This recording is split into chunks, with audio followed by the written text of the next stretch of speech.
بسم اللہ الرحمن الرحیم۔ معزز و مکرم سامعین گرامی، تہجد کی نماز بہت ہی اعلیٰ نماز ہے۔ تہجد کے نوافل تمام نوافلوں کے سردار ہیں، تو جو بندہ تہجد کی نماز پابندی کے ساتھ پڑھتا ہے، یقیناً اس کی زندگی بھی شریعت کے مطابق ہوگی، اس کی زندگی میں بھی انوارات ہوں گے، اور اس کے ساتھ ساتھ اس کا دل بھی منور ہوگا۔ لیکن جتنی بڑی عبادات اہم ہوتی ہے، ثواب رکھتی ہے، عظیم الشان ہوتی ہے، اتنی بڑی اس کے طریقے بھی اچھے ہوتے ہیں، ان کے طریقوں کو بھی فالو کرنا ضروری ہوتا ہے۔ اگر ہم فرض نماز کو پڑھیں، لیکن اس کا جو طریقہ کار ہے اس کے اندر اگر تھوڑی بہت ہم غلطی کر دیں، خرابی کر دیں، تو وہی فرض ہمارے لیے وبال بن جاتا ہے اور ہمیں اس کا کوئی ثواب ملنے والا نہیں ہے۔ ٹھیک ہے، آج آپ کے سامنے تہجد کی نماز کا صحیح طریقہ بیان کروں گا۔ آپ کا سبق یہی ہے کہ تہجد کی نماز کیسے پڑھیں، اس کا صحیح طریقہ کیا ہے، اور اکثر لوگ اس میں غلطی کرتے ہیں، اور وہ بھی بتاؤں گا کہ غلطی کون سی کرتے ہیں جس کی وجہ سے ان کی نماز تہجد کا مکمل ثواب نہیں ملتا۔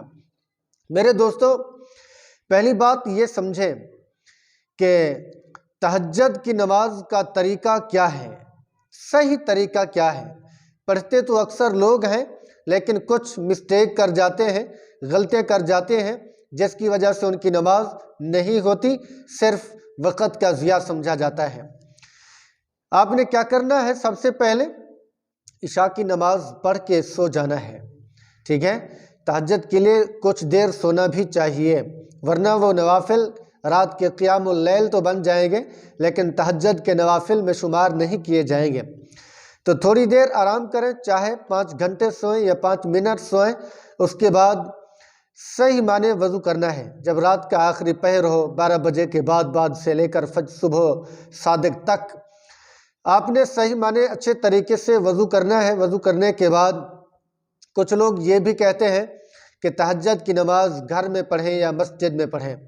ایک بات یہ سمجھیں، گھر میں پڑھنا افضل ہے نوافل۔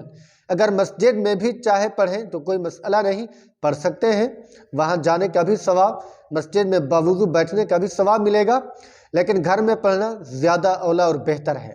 حضور کریم صلی اللہ علیہ وسلم بھی تہجد کے نوافل گھر میں پڑھے ہیں، مسجد میں بھی پڑھے ہیں، دونوں طرح جائز ہیں۔ تو باوضو ہو کر اچھے طریقے سے، کپڑے صاف ہوں، بدن بھی پاک و صاف ہو، وضو بھی صحیح طریقے پر کیا ہوا ہو، آپ نے مصلی بچھا کر گھر کے ایک کونے میں یا کسی دکان میں ہے، فیکٹری اور دفتر میں ہے، کہ کہیں پر بھی ہے، پاکیزہ جگہ ہو، اگر مصلی نہ ہو تو رومال وغیرہ، شال وغیرہ بچھا کر اس کے اوپر جو پاکیزہ ہو نماز پڑھیں۔ 2 رکعت نماز صلاۃ التہجد، ٹھیک ہے، منہ طرف کعبہ شریف کے اللہ اکبر یہ نیت کرنی ہے، قبلہ رخ بھی صحیح ہونا ہے۔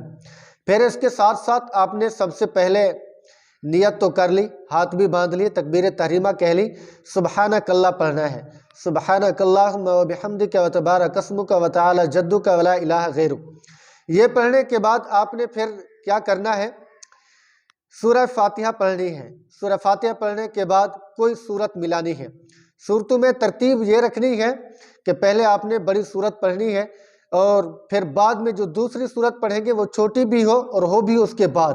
ٹھیک ہے، مثال کے طور پر آپ نے پہلے سورت کافرون پڑھی، بڑی سورت بھی ہے، اس کے بعد آپ پڑھیں سورت نصر، ٹھیک ہے، یہ اس کے بعد بھی ہے اور سورت اس سے چھوٹی بھی ہے، یہ بھی مستحب ہے۔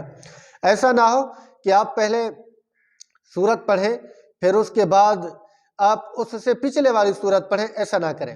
مثال کے طور پر آپ نے سورہ کافرون پڑھا پہلی رکعت کے اندر، پھر جب دوسری رکعت میں سورہ فاتحہ پڑھی، اس کے بعد آپ نے پھر سورہ کوثر پڑھ لی، اس طرح نہ کرنا، یہ ترتیب کے خلاف ہو جاتا ہے۔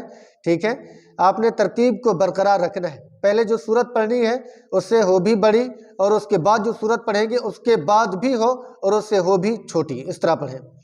اور جو قرآن کی آیت پڑھیں یا جو بڑے بڑے رکعت کرتے ہیں، سپارے پڑھتے ہیں، ان میں بھی ترتیب کا خیال رکھنا ضروری ہے۔ اس کے بعد آپ نے 2 رکعت مکمل کرنی ہے، آپ کی مرضی ہے، چاہے 4 رکعت پڑھیں، 8 رکعت پڑھیں، 10 12 تک پڑھ سکتے ہیں، یہ آپ کے اوپر اختیار ہے۔ جتنی ٹائم ہو، جتنی فرصت ہو یا جتنی طبیعت برداشت کر سکتی ہو اتنی رکعت آپ پڑھ سکتے ہیں۔ اس کے بعد آپ نے دعا کے لیے ہاتھ بلند کرنا ہے، دعا مانگنا بھی صحیح طریقے سے ہے۔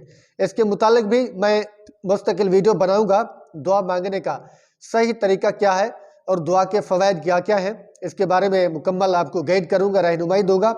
لیکن تہجد کا جو طریقہ میں نے آپ کو بتا دیا ہے، یہ سمپل سا طریقہ ہے، آپ اسی طریقے کے مطابق پڑھیں، انشاءاللہ بہت فائدہ ہوگا۔ اور تہجد کے ذریعے سے دل بھی منور ہوتا ہے اور کام بھی اچھے ہوتے ہیں، بندے کی زندگی میں ایک قسم کا انقلاب آ جاتا ہے۔ تو اللہ رب العزت ہم سب کو تہجد کی نماز کی پابندی کی توفیق نصیب فرمائے۔ آخر کے اندر گزارش کروں گا، اگر آپ میرے چینل پر نئے ہو تو میرے چینل کو سبسکرائب ضرور کریں، کومنٹ کریں، لائک کریں۔ جزاکم اللہ خیرا و احسن الجزاء۔ السلام علیکم ورحمۃ اللہ وبرکاتہ۔